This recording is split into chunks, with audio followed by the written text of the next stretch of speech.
Memory. We all have memories. We might remember the rules of a sport, or things about food, or how to do particular sums. Different parts of our brain store different memories, and some memories will remember quicker than others, depending on which part of the brain they are stored in. And a computer system can be a bit like that.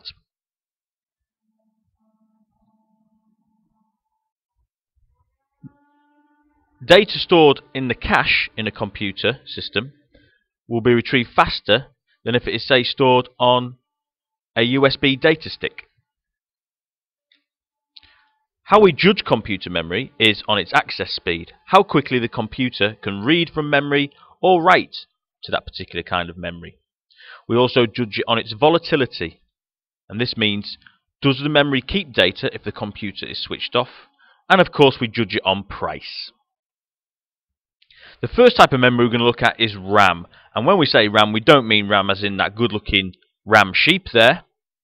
We mean RAM as in memory chips like those. RAM stands for Random Access Memory. It might also be known as main memory. It's called random because data does not have to be stored in any order on the memory chips. How does it work? Well, programs like Word are stored on a computer's hard disk. So when we double click on a Word icon, that is loaded out of the hard disk and into RAM. Then the processor can do what it needs to do with the program. The question is, why doesn't the processor get Word straight from the hard disk? Well, the answer is that RAM memory works much faster than hard disk memory. We can read from RAM memory much quicker.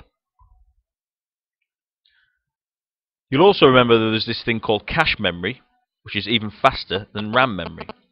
So when we're thinking about speed, this is the order of speed. Slowest would be the hard disk, then RAM, then cache, then the processor.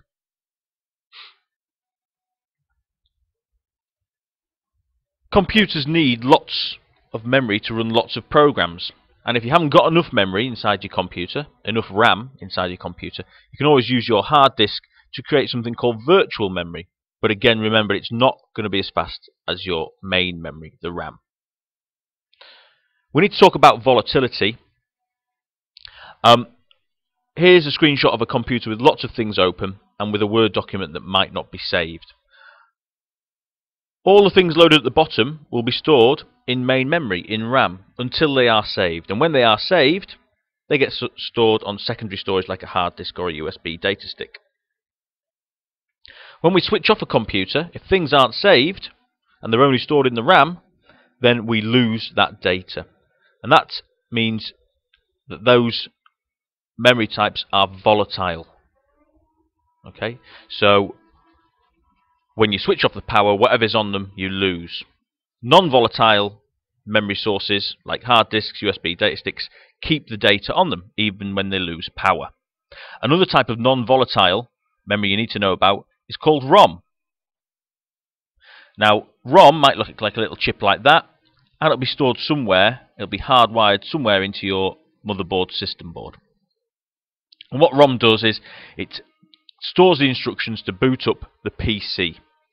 ROM stands for read-only memory. Once it's been created in the factory, it can never be changed, and it just stores how your computer boots up. So when we switch on the computer, ROM says, load the operating system. There are other types of secondary storage, which we also might refer to as memory, which we need to look at in a future video.